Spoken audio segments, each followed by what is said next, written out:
Olá, meus irmãos, olá, minhas irmãs, como é que vocês estão? Espero que vocês estejam bem. Meu nome é Nathan Teixeira e vamos lá, vamos continuar a sequência de vídeo que a gente começou. Se você está vendo esse vídeo pela primeira vez, saiba que esse é o quarto vídeo de uma sequência de vídeos que eu estou fazendo sobre o tempo do fim, sobre os sinais do tempo do fim, da segunda vinda de Jesus Cristo. O Senhor colocou isso no meu coração e eu acredito que Ele tem colocado isso no coração de muitas pessoas.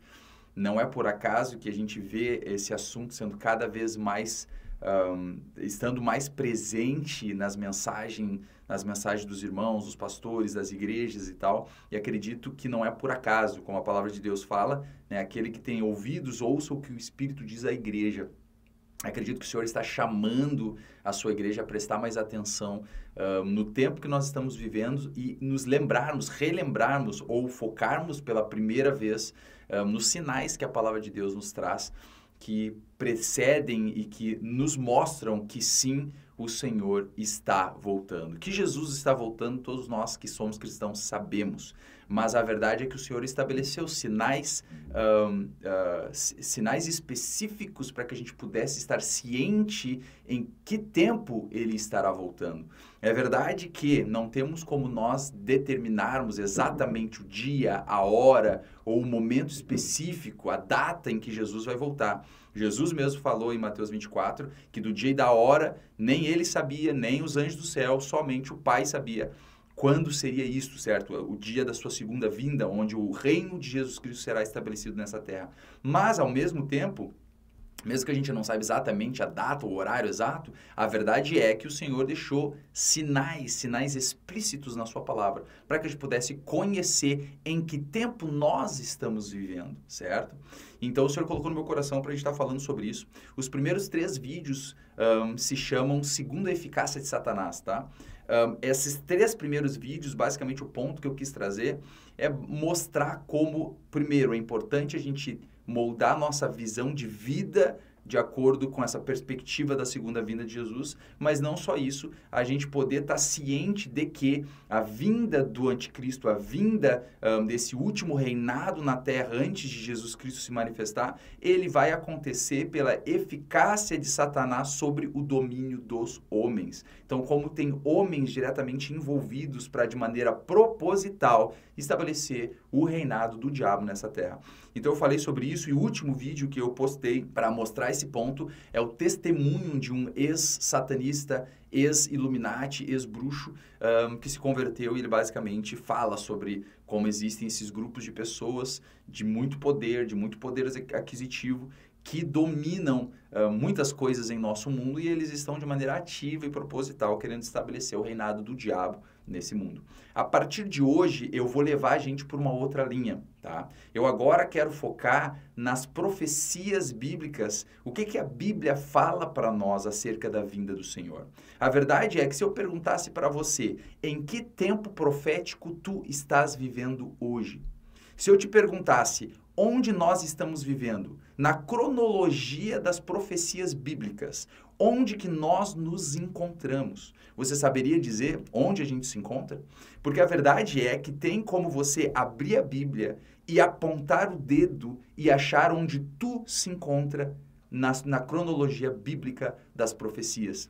É verdade, a gente tem como saber pela palavra de Deus onde a gente se encontra. Quando a gente fala sobre profecia bíblica, certo? Muitas pessoas às vezes atribuem a profecia apenas como uma maneira de sabermos o futuro, quer dizer, Deus ele nos informa o que vai acontecer mais para frente. Apesar disso sim ser uma característica do que é uma profecia, a verdade é que a profecia ela também tem um outro caráter. A profecia às vezes não é nem para que tu possa saber exatamente tudo dos seus detalhes de como vai acontecer, mas para que tu saiba o suficiente de sinais estabelecidos pelo Senhor, para que quando esses sinais aconteçam, tu perceba, opa, chegou aquele tempo que o Senhor tinha profetizado.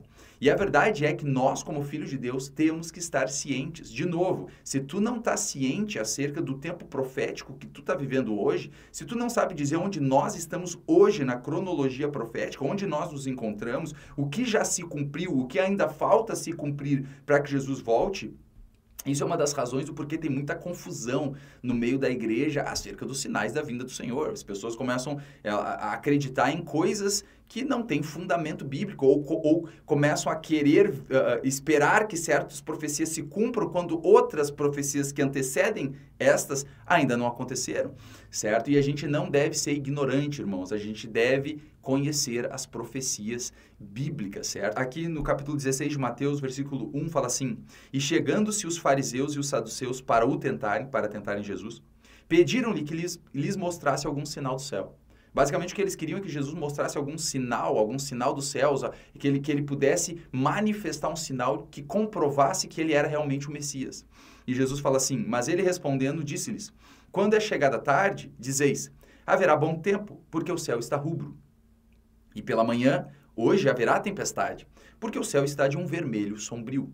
Hipócritas, sabeis discernir a face do céu e não discernis os sinais dos tempos? Então, tu vê que aqui Jesus está repreendendo os fariseus, porque estes homens estudiosos das Escrituras, Jesus justamente está repreendendo eles porque eles estão pedindo para ele um sinal, como se eles já não tivessem sinais suficientes para saber que Jesus era o Messias. Quer dizer, ali estava o cumprimento das profecias sobre o Messias se desenrolando e desenvolvendo diante dos olhos dele através da vida de Jesus.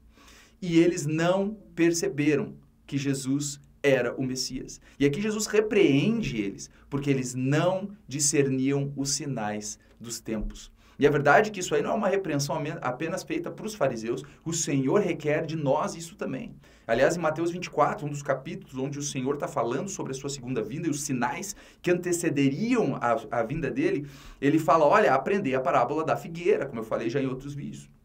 Aprendei, pois, a parábola da figueira. Quando os seus ramos se tornam tenros e ele começa a brotar folhas, vocês sabem que o verão está próximo, certo? Da mesma maneira, quando vocês verem todos esses sinais, sabeis que a vossa redenção está próxima. Então, a verdade é, a palavra de Deus nos chama a conhecermos os sinais, para que a gente esteja ligado e a gente saiba o tempo que estamos vivendo e quando começarem a acontecer os sinais preditos pelo Senhor, a gente saiba no que nós estamos adentrando. Então, de novo, a pergunta que eu faço para você, tu sabe dizer em que momento histórico, profético, nós hoje, em 2022, estamos vivendo? A Bíblia nos mostra onde sim nós nos encontramos nessa ordem cronológica profética. E é sobre isso que eu quero falar. Então, vamos começar a estudar um pouco sobre essas profecias para que a gente tenha um fundamento. O que eu quero fazer aqui é basicamente dar um fundamento, certo? Para que a gente tenha um fundamento suficiente das profecias bíblicas para que a gente possa ter informações o suficientes para estarmos alertas para o tempo que estamos vivendo e para o que vai acontecer no futuro. Tá bom? Então, para a gente começar, uma das profecias mais importantes para que a gente possa compreender as profecias da segunda vinda do Senhor Jesus, se encontram em Daniel. E hoje nós vamos começar por Daniel, capítulo 2. Então, abra comigo Daniel, capítulo 2. Então, basicamente, para colocar no contexto aqui dessa profecia, dessa visão que Daniel 2 ele nos mostra, quero contar basicamente o que está acontecendo aqui, certo? O que aconteceu? A Babilônia, ela invadiu Jerusalém, ela invadiu, na verdade, o reino de Judá, certo? O reino do sul. Israel tinha se dividido em duas nações, basicamente, depois que Salomão morreu, por causa do pecado de Salomão. Deus tirou da descendência de Salomão os reinados, mas não tirou por completo por amor a Davi. Então, ficou duas tribos para o reinado do sul, o reinado de Judá, e 10 reinos para o reinado do norte, o reinado de Israel, certo? E nessa época que a Babilônia invadiu, ela invadiu Judá, invadiu Jerusalém, e destruiu o templo que Salomão tinha construído e levou cativos para a Babilônia. Quer dizer, eles levaram coisas de valor, tanto ouro, né, riquezas, animais, como também pessoas sábias, jovens sábios que poderiam servir de alguma utilidade ao reino da Babilônia. Então, Daniel foi um dos que foi levado junto. Então, aqui Daniel se encontrava como cativo no reino da Babilônia e ele foi colocado na posição de um dos sábios do reinado da Babilônia, certo? E aqui em Daniel capítulo 2, conta sobre um sonho que o rei Nabucodonosor, o rei do Império Babilônico, um sonho que ele teve. E a verdade é que ele teve esse sonho, ele sabia que era um sonho muito importante, muito impressionante, mas ele não se lembrava do sonho. Então, ele estava ansioso para saber do sonho, e não só do sonho, mas da interpretação do sonho que ele tinha tido. porque ele sabia que era um sonho importante. Então, aqui no capítulo 2, eu estou resumindo para a gente poder entrar direto na parte da profecia, mas para botar no contexto, o rei Nabucodonosor, ele chama os sábios do reino, ele chama os caldeus, ele chama os magos, os astrólogos, os sábios do reino. E na primeira vez que ele chama os sábios, por alguma razão Daniel não estava junto, e ele pega e fala, olha, eu tive um sonho, e para saber esse sonho, eu estou perturbado, certo? Só que esse sonho se passou de mim, eu não sei qual que é o sonho, eu tive um sonho, mas esse sonho se passou de mim. Então eu quero que vocês me digam o sonho e a interpretação do sonho. E o que acontece é que os sábios, né, ao receber esse pedido do rei, eles falam para o rei, Senhor, fala para nós qual que é o sonho e a gente vai dizer para você a interpretação. Daí o rei falou, olha, eu estou vendo que vocês estão querendo ganhar tempo comigo, porque você sabe que o sonho se passou de mim, quer dizer, eu esqueci qual que é o sonho. E a questão é o seguinte, se vocês não disserem para mim o sonho, a sua interpretação, eu vou matar todos os sábios de Israel e vou fazer a casa de vocês, quer dizer, eu vou matar todos os sábios da Babilônia e vou fazer da casa de vocês um destroço, um monturo, como a Bíblia aqui fala. Daí o que acontece é que os sábios falaram, Senhor, nenhum rei há que possa pedir isso para algum sábio, caldeu ou astrólogo, porque isso é coisa difícil demais, só os deuses poderiam dizer para o rei qual que é o sonho que tu teve, e então poder te dar a interpretação. E daí o rei decretou que todos os sábios do seu reinado deveriam ser mortos, isso incluía também Daniel. A verdade é que Daniel ficou sabendo disso e ele foi lá e foi falar com o capitão que era responsável por levar esse decreto a todo o reino para que então os sábios fossem executados. E Daniel falou para ele, falou para o capitão Arioque, ele falou, calma, avisa o rei que ele me dê um tempo porque eu vou dar para ele o sonho e a sua interpretação. Então, Daniel fala com Sadraque, Mesaque e Abednego, né, os seus também irmãos judeus, certo? Hebreus, e então eles oram a Deus e Deus revela a Daniel. Então Daniel dorme e Deus dá para ele o sonho que ele tinha, que Deus tinha dado para Nabucodonosor. E daí é a partir desse ponto que a gente vai ler, tá? Então vamos começar aqui em Daniel capítulo 2, versículo 29. Fala assim: Estando tu, ó rei, na tua cama, subiram os teus pensamentos acerca do que há de ser depois disto. Então veja que aqui está falando que não só Deus revelou para Daniel o sonho e a interpretação do sonho de Nabucodonosor, mas aqui ele fala, revelou até o que ele estava pensando. Quer dizer, Nabucodonosor estava na sua cama e pensando sobre o que vai acontecer no futuro, o que vai ter no futuro, certo? Aquele, pois, que revela os mistérios, te fez saber o que há de ser. E a mim me foi revelado esse mistério, não porque haja em mim mais sabedoria que em todos os viventes, mas para que a interpretação se fizesse saber ao rei e para que entendesses os pensamentos do teu coração. Tu, ó rei, estavas vendo, e eis aqui uma grande estátua. Esta estátua que era imensa, cujo esplendor era excelente, e estava em pé diante de ti, e a sua aparência era terrível. A cabeça daquela estátua era de ouro fino, o seu peito e os seus braços de prata, o seu ventre e as suas coxas de cobre, as pernas de ferro, os seus pés em parte de ferro e em parte de barro. Estavas vendo isto, quando uma pedra foi cortada sem auxílio de mão, a qual feriu a estátua nos pés de ferro e de barro, e os esmiuçou. Então foi juntamente esmiuçado o ferro, o barro, o bronze, a prata e o ouro, os quais se fizeram como pragana das eiras no estio. Tá? Basicamente se fez em pó, né? A pedra acertou os pés da estátua e a estátua foi destruída, se transformou em pó. E o vento os levou e não se achou lugar para eles. Mas a pedra que feriu a estátua se tornou em um grande monte e encheu toda a terra. Então olha que interessante, tá? Quando Daniel ele revela o sonho, ele fala assim, ó, tu sonhou com uma estátua, rei. E essa estátua, ela tinha diferentes partes do seu corpo com diferentes tipos de metais. Então a cabeça da estátua era de ouro, os peitos e os braços eram de prata, o ventre e as coxas de cobre, as pernas eram de ferro e os pés em parte de ferro e em parte de barro.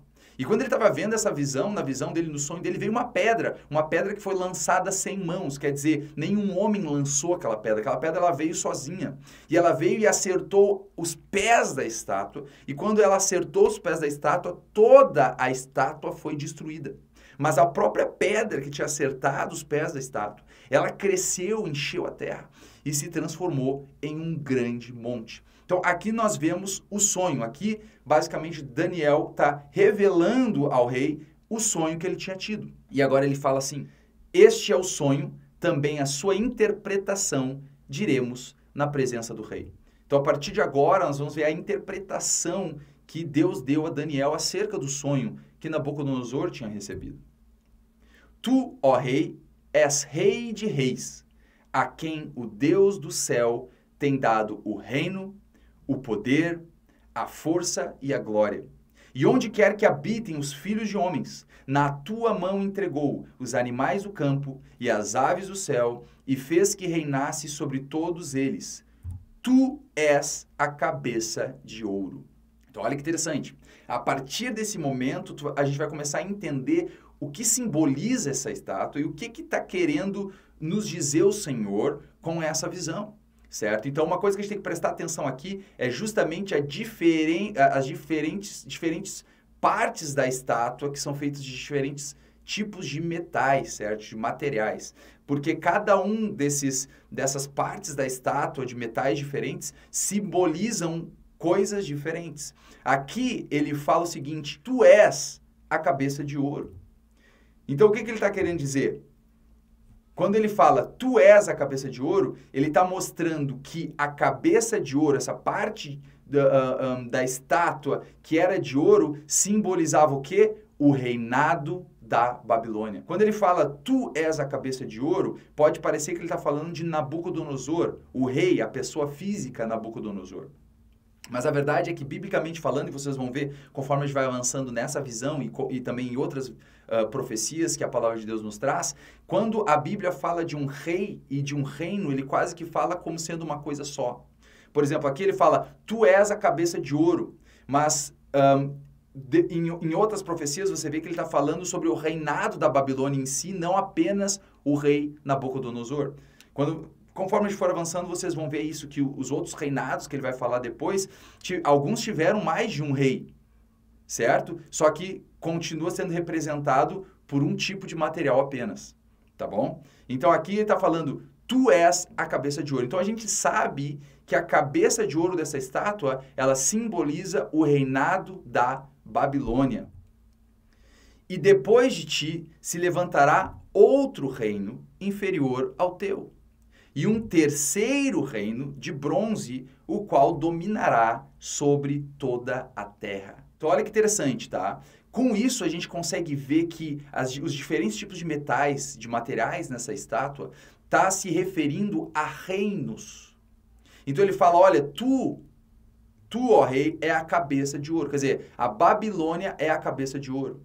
Após a Babilônia, qual é o reinado que se levantou e que sobrepujou a Babilônia e que dominou o reinado que antes Babilônia dominava? Foi a Medo-Pérsia. E depois da Medo-Pérsia, então a Medo-Pérsia aqui simbolizada pelos peitos de prata e os braços de prata.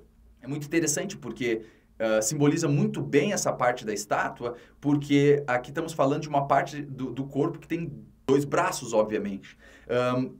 A Medo-Pérsia, ela é um conjunto de dois reinos que se juntaram. Então, o reinado dos Medos se juntou com o reinado da Pérsia e eles fizeram o reinado Medo-Pérsia, o reino que veio depois do reinado da Babilônia, tá? Depois da Medo-Pérsia, veio também a Grécia, certo? Que é representada na estátua pelo ventre e coxas de cobre, certo? Então, de novo, e depois de ti, quer dizer, depois da Babilônia, se levantará outro reino inferior ao teu e um terceiro reino, ele está falando de reino aqui, de bronze, o qual dominará sobre toda a terra.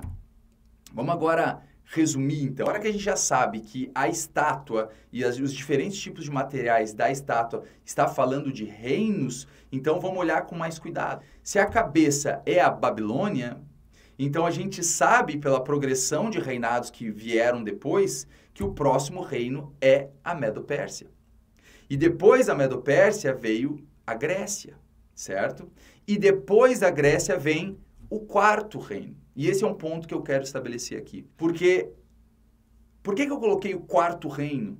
Por que eu não dei o nome? Porque quando ele está ali na profecia, a gente acabou de ler, ele fala assim, ó, depois do teu reino vai vir um outro reino inferior ao teu, depois vai vir um terceiro reino que vai dominar toda a terra. Só que em vez de eu colocar terceiro reino, eu coloquei Grécia.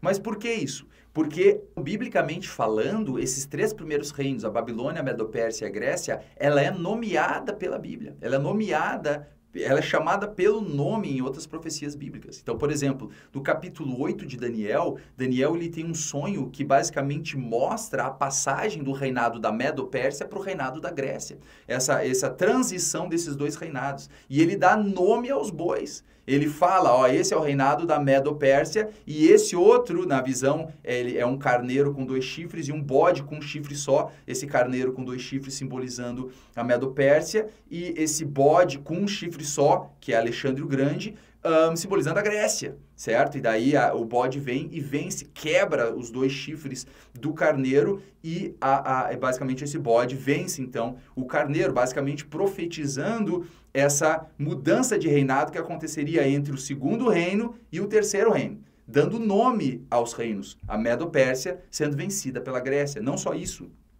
quando você lê em Daniel capítulo 5, Daniel, já não era mais Nabucodonosor que estava reinando no Império da Babilônia naquele momento, mas quem estava reinando era Belsazar, era o filho de Nabucodonosor.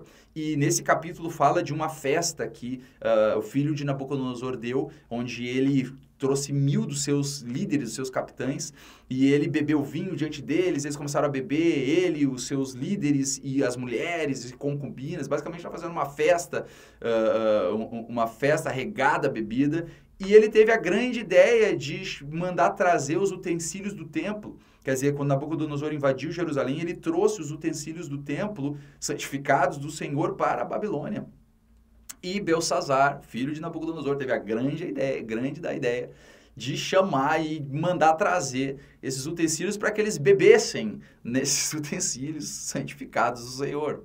E eles louvaram o Deus da prata, o Deus do ouro, o Deus da pedra e basicamente, né, afrontaram a Deus. O que acontece, provavelmente, se você já leu Daniel, você sabe o que dessa profecia, né, desse acontecimento, apareceu uma mão que escreveu na parede. E essa mão escreveu na parede, Mene, Mene, Tekel, Urfazim. E o rei ficou apavorado, eu também ficaria, quando ele viu essa mão. E basicamente, ele chamou os sábios, nenhum dos sábios sabia dizer. E daí a mãe dele falou, ó, chama Daniel. Daniel é um cara cheio de sabedoria, certo? E ele que decifrou os sonhos para o teu pai. Então vem Daniel e basicamente Daniel diz o significado. Quer ver aqui, ó, no capítulo 5 de Daniel... fala assim, este, pois, é o escrito que se escreveu, Mene, Mene, Tekel, Ufarzim. Esta é a interpretação daquilo. Mene, contou Deus o teu reino e o acabou. Tekel, pesado foste na balança e foste achado em falta. Pérez, dividido foi o teu reino e dado aos medos e aos persas. Então, quer dizer, quando a gente fala essas 3 partes da estátua, a cabeça de ouro como sendo Babilônia, os peitos e os braços como sendo Medo-Pérsia, o ventre e a coxa como sendo a Grécia, a Bíblia, a gente pode colocar isso com a certeza porque a Bíblia escreve o nome dele, certo? E é interessante porque quando Daniel, ele interpreta esse escrito na parede, naquela mesma noite, a Medo-Pérsia invadiu a Babilônia e matou Belsazar e tomou o reino para eles. A verdade é que, historicamente, dizem que Babilônia era cercada de tal maneira que não tinha como ninguém passar pelos seus muros. Só que tinha um rio que atravessava o reinado da Babilônia e o reinado da Medo-Pérsia, o que eles fizeram? Eles entulharam o rio, quer dizer, desviaram o leito do rio e o nível do rio baixou e dessa maneira eles conseguiram de noite passar por debaixo das muralhas pelo leito do rio que tinha baixado. E foi nessa noite, Daniel viu o cumprimento da passagem da cabeça de ouro para os peitos e braços de prata. E não só isso, ele deixou de ser um sábio no reino da Babilônia para continuar sendo um sábio, mas no reino da Medo-Pérsia. Então nós temos a segurança de saber que a Babilônia é a cabeça de ouro, certo? Ou melhor falando, a cabeça de ouro é a Babilônia. Os peitos e braços de ferro são a Medo-Pérsia. E o ventre e coxas de bronze é o reinado da Grécia, certo? E depois o reinado das pernas de ferro e pés em parte de ferro, em parte de barro, é chamado nessa profecia do quarto reino. Vamos avançar para a gente ver o que a Bíblia nos fala acerca desse quarto reino. O quarto reino. E o quarto reino será forte como ferro, pois como ferro esmiuça e quebra tudo, como ferro que quebra todas as coisas, assim ele esmiuçará e fará em pedaços. E quanto ao que viste dos pés e dos dedos, em parte de barro de oleiro e em parte de ferro, isso será um reino dividido. Contudo, haverá nele alguma coisa da firmeza do ferro, pois viste o ferro misturado com barro de lodo. E como os dedos dos pés eram em parte de ferro e em parte de barro, assim por uma parte o reino será forte e por outra será frágil. Eu quero que vocês prestem atenção aqui numa coisa. Aqui está falando do quarto reino. Ele não fala quarto e quinto reino. Ele fala o quarto reino. Só que esse quarto reino, ele é diferente dos outros reinos, porque esse quarto reino, ele é feito de um material, mas ele não é feito de um material em toda a representação da estátua. As pernas são de ferro, mas os pés são em parte de ferro e em parte de barro. Só que, apesar de ter essa diferença de materiais em certas partes desse mesmo reinado, a Bíblia chama ele de um único reinado. Ele é o quarto reinado. Ele não é o quarto e os pés sendo o quinto. Ele chama esse reino de quarto reino. E olha o que ele fala. Ele fala que ele vai ser um reino forte e um reino que ele vai ser conhecido por esmiuçar e fazer em pedaços. Quer dizer, a descrição aqui pela visão, o sonho que Nabucodonosor tem, é que seria um reino destrutivo, destruidor, que esmiuçaria os outros reinos, certo? Avançando, olha que interessante o que ele fala. Ele fala, e quanto ao que viste dos pés e dos dedos. Então, quer dizer, primeiro ele foca nas pernas, na parte desse reino que é simbolizado apenas pelas pernas de ferro. E ele fala, assim como o ferro esmiuça tudo, esse reino também vai esmiuçar tudo, vai quebrar tudo, certo? E daí ele passa a focar na parte dos pés. E ele fala, quanto ao que ao que tu viste dos dedos, dos pés e dos dedos, em parte de barro de oleiro e em parte de ferro, ele fala, isso vai ser um reino dividido. Mas como assim um reino dividido? Daí você pula ali mais para frente, no versículo 42, ele fala, e como os dedos dos pés eram em parte de ferro e em parte de barro, assim por uma parte o reino, não é os reinos. Então, apesar de ter uma divisão, esse reino, ele vai ser um reino único. Mas fala que esse reino, da mesma maneira que o barro ele é mais fraco que o ferro, uma parte desse reino vai ser forte, como o ferro, e outra parte do reino vai ser fraco, como o lodo, certo? Quanto ao que viste do ferro misturado com barro de lodo, misturar-se-ão com semente humana, mas não se ligarão um ao outro, assim como o ferro não se mistura com o barro. Então, olha que interessante, ele fala assim, ó, que da mesma maneira que o barro ele não se mistura com o ferro, não tem como tu misturar os dois, da mesma maneira este reino, este único reino, vai ter divisões dentro dele de tal maneira que não tem como eles se misturarem. Quer dizer, vai ser tão distintas certas características dessa divisão dentro desse reino que não tem como misturar os dois. Mas aqui ele fala, todavia eles vão se misturar com semente humana. Quer dizer, aqui ele está falando sobre casar e dar-se em casamento. Pensa, na época de Daniel, isso era algo de muita importância. Tá? Os reinos, eles se preservavam, eles cruzavam-se entre si, eles tinham filhos entre o seu próprio povo, certo? Quando uma pessoa de um povo, né, se relacionava com pessoas de outro povo, isso acontecia, mas não era tão comum e normal como hoje em dia a gente vê. Até, na verdade, uma das maneiras de fazerem pactos entre dois reinos era justamente fazer casamentos entre a princesa de um reino com o príncipe de outro. Certo? Tinha quando eles misturavam as sementes, quando eles se uniam em casamento, eles estavam basicamente fundindo dois povos juntos. Então aqui quando fala, olha, essa divisão que vai ter dentro desse reino vai ser tão dividida de tal maneira que não vai ter como juntar essas duas partes, certo? Uma parte vai ser forte, uma parte vai ser fraca e vai ser separado, apesar de ser um reino só. Só que eles vão se misturar com semente humana. E depois vocês vão ver que o que está falando aqui, está falando de reis, de vários reis, vários poderes dentro desse um reino e que basicamente eles vão estar divididos em alguma questão. Não sei se está falando sobre reinos democráticos com reinos ditatoriais ou com... Isso a gente não tem como saber. E é uma das coisas que eu estava falando antes no começo do vídeo. As profecias, às vezes, as pessoas pensam, não, a profecia é para que a gente possa saber o que vai acontecer no futuro. Sim, sim. Mas ela mais serve como um sinal para que a gente saiba que chegou o momento profetizado do que para tu de antemão saber todos os detalhes do que vai acontecer. Porque, por exemplo, aqui fala que vai ter esse reino, que vai... depois vocês vão ver que vão ter reis nesse reino e que vão ter coisas que vão dividir esse reino de alguma maneira, mas a gente não sabe dizer exatamente o que é. Não diz claramente o que é. Mas dá sinais o suficientes para que a gente possa saber quando acontecer. Então aqui fala que eles vão se misturar com semente humana, mas vai ter coisas dentro deles ali que eles não vão se misturar, que eles não vão se unir, assim como o ferro não se une com o barro de lodo. Vamos de novo aqui. Então, quanto ao que viste do ferro misturado com barro de lodo, misturar-se-ão com semente humana, mas não se ligarão um ao outro, assim como o ferro não se mistura com o barro. Mas nos dias destes reis,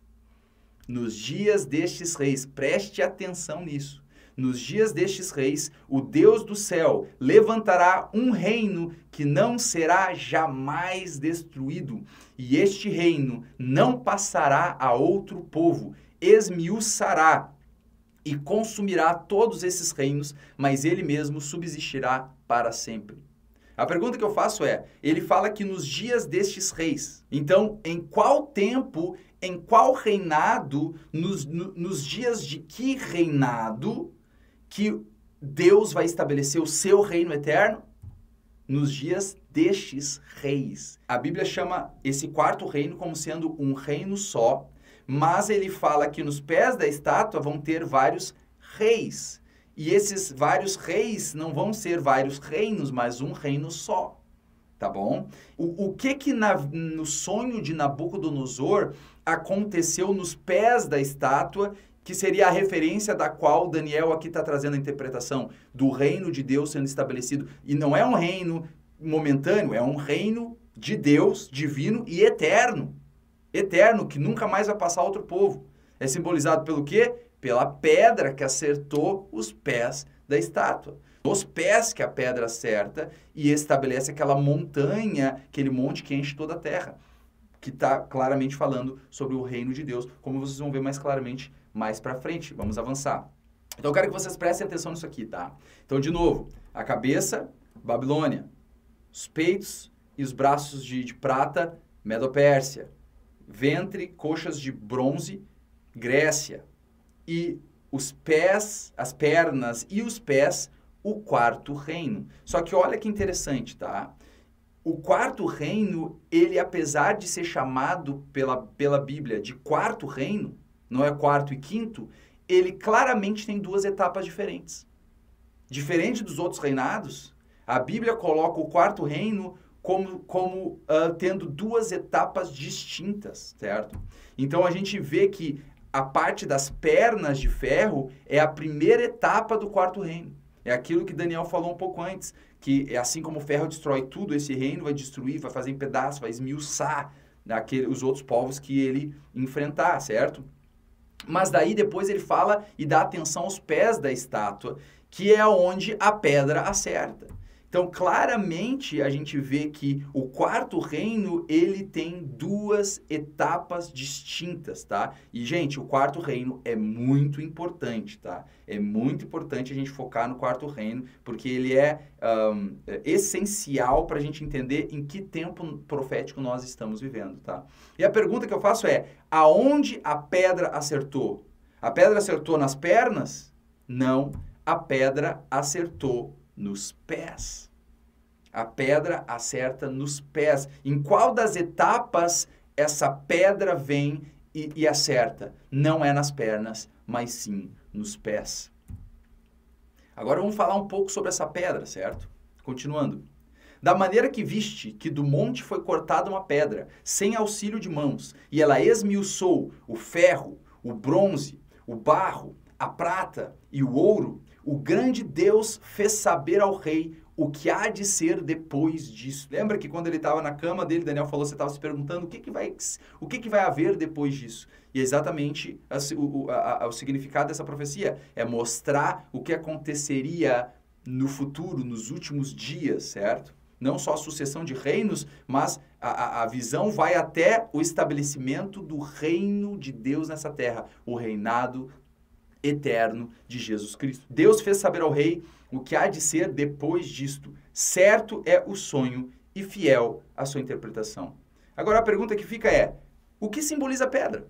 A gente já sabe que os diferentes tipos de materiais na estátua simbolizam reinos, certo? Começando pelo reino da Babilônia e os reinos que depois iriam vir após a Babilônia. Babilônia, Medo-Pérsia, Grécia e o quarto reino. Mas e essa pedra que acerta os pés da estátua? O que ela simboliza? Vejamos então. Vamos ver alguns pontos que na profecia aqui de Daniel ele fala.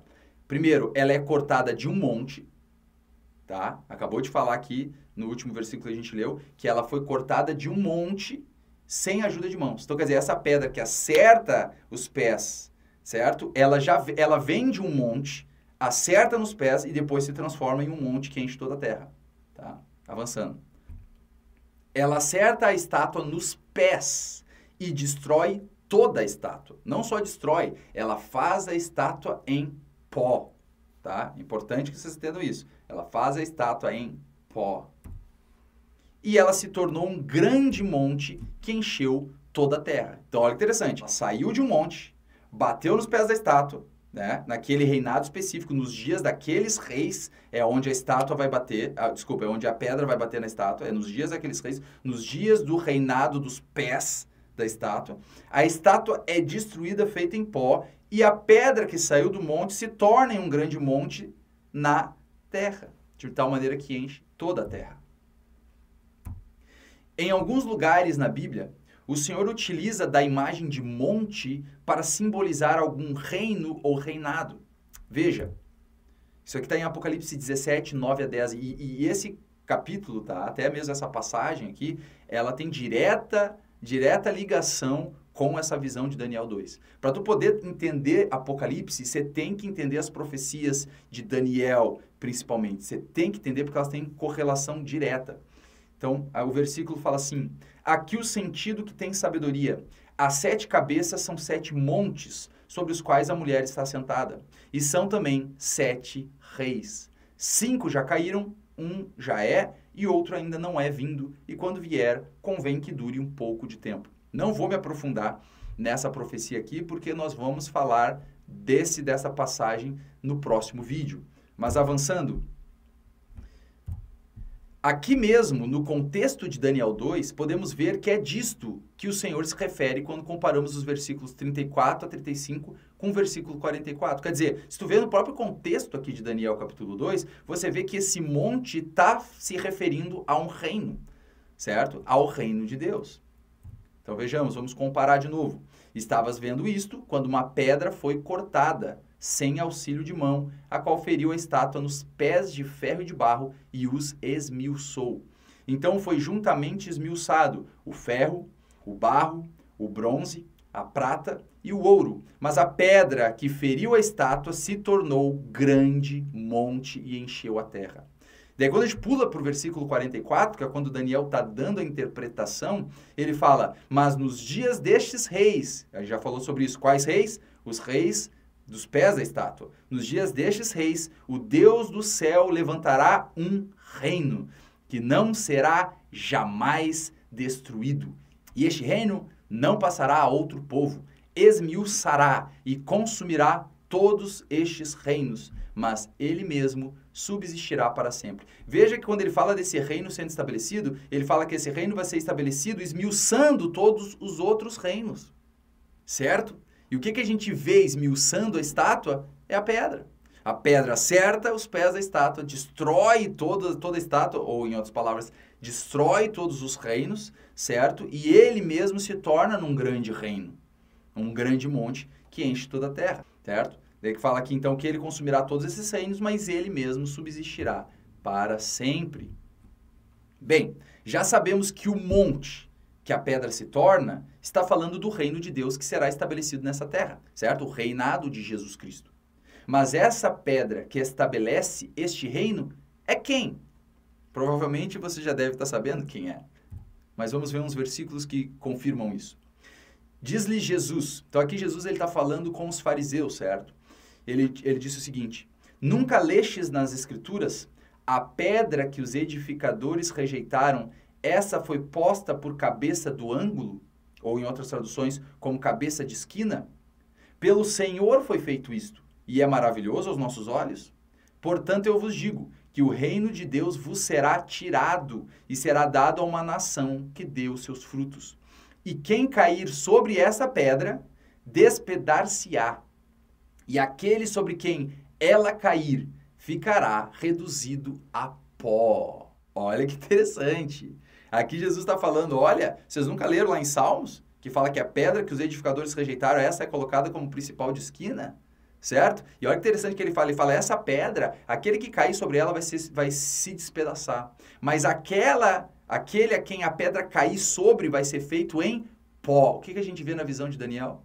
A pedra vem, acerta os pés da estátua e transforma a estátua em pó, certo? E olha que interessante, porque quando a gente fala de Jesus, Jesus ele é referido como a rocha eterna. E, aliás, a Bíblia chama Jesus como a pedra de tropeço, a rocha de escândalo. Porque muitos tropeçariam, na verdade, quando Maria e Jesus trazem Jesus para ser apresentado no templo. Simeão é guiado pelo Espírito Santo, ele pega Jesus bebê e depois ele fala para Maria, este é colocado para a elevação e para a queda de muitos em Israel. Certo? Então, Jesus ele é chamado como a rocha de escândalo, a pedra de tropeço. Aquele que tropeça em Jesus será feito em pedaços, mas aquele a quem Jesus cair em cima será reduzido em pó. Então, claramente, quem é a pedra? Jesus. E para confirmar isso, vamos ver aqui Atos 4, 9 a 11. Fala assim, só o contexto aqui rapidinho. Aqui, Pedro e João tinham curado um homem que era leso dos pés desde o seu nascimento. E daí depois eles foram interrogados. Eles começaram a anunciar sobre Jesus. Os saduceus e fariseus prenderam eles.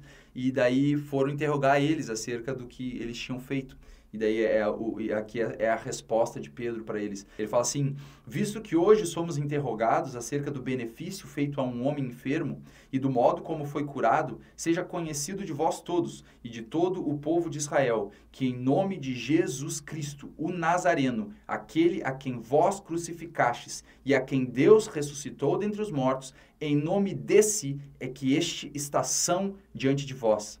Ele é a pedra que foi rejeitada por vós, os edificadores, a qual foi posta por cabeça de esquina. Aqui, de novo, ele utiliza o mesmo versículo de Salmos que Jesus utilizou. E aqui ele dá nome à pedra. Ele é a pedra. Jesus é a pedra que os edificadores rejeitaram. Aquela pedra que quem ele cair sobre vai se transformar em pó. Então, a pedra que acerta os pés da estátua, que destrói toda a estátua e a própria pedra se torna num grande monte, o que é isso? Que é Jesus vindo do reino de Deus e ele mesmo, a rocha, Jesus, se transforma num grande reino, num grande monte que enche toda a terra. O reino perpétuo de Jesus Cristo. O reinado que nós reinaremos com o Senhor para todo o sempre, certo? Então, assim, esse vídeo, o próximo vídeo que eu vou gravar, é basicamente para a gente estabelecer biblicamente falando, o tempo que nós estamos vivendo. Para a gente estabelecer o ponto das profecias mais importantes e fundamentais, para que a gente entenda as próximas que nós vamos falar. Mas, basicamente, o que eu quero fazer com esses 2 vídeos é mostrar em que tempo profético nós estamos vivendo. Quão próximo nós estamos dessa pedra que vai vir, que é Jesus, que vai vir estabelecer o reino dele nessa terra.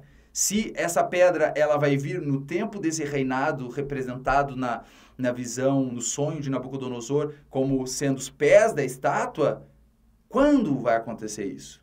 Que momento vai acontecer isso? Em que lugar da estátua nós nos encontramos, certo? E para isso, eu vou fazer um outro vídeo que nós vamos estudar também a visão da profecia de Daniel capítulo 7, como também de Apocalipse capítulo 13 e Apocalipse capítulo 17. E nós vamos estar meditando sobre isso para que a gente possa então estabelecer e saber onde nós nos encontramos. De novo, é importante a gente saber do tempo que nós estamos vivendo, de onde na cronologia profética nós nos encontramos. Para quê? Para que a gente não fique confuso. Para que não aconteça o que eu já falei quando eu li nos vídeos passados, acredito que foi no segundo vídeo que eu fiz, da segunda eficácia de Satanás, que eu li segundo de Tessalonicenses capítulo 2, que Paulo está exatamente lidando com a igreja por causa de um problema que eles estavam tendo, um problema de entendimento, porque eles não estavam entendendo os sinais. Então eles estavam achando que Jesus podia já ter vindo, a ressurreição podia já ter acontecido, ou podia estar acontecendo a qualquer instante. Ele fala, ei, não vai ser assim, sem que antes, e ele começa a dizer sinais que precederiam a vinda de Jesus. Quer dizer, se tu não tem estabelecido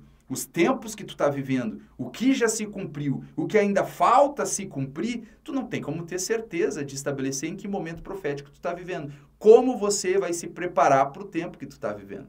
Então, pensando nisso e começando por essa perspectiva que eu quero trazer para vocês. Então, eu acredito que vai ser uma bênção, que eu acho que é um assunto muito pertinente, principalmente nos tempos que estamos vivendo. Então, venha comigo. Eu acho que é importante que a gente esteja se estabelecendo e se fundamentando no conhecimento do que a Bíblia nos diz sobre esse assunto. Como tudo que a Bíblia ensina, obviamente, mas o Senhor me apontou esse assunto agora, no momento. Então, Deus abençoe vocês, espero que vocês tenham gostado. Se tiverem alguma dúvida, pode colocar nos comentários que eu vou responder, tá? Deus abençoe vocês, fiquem com Jesus e até o próximo vídeo.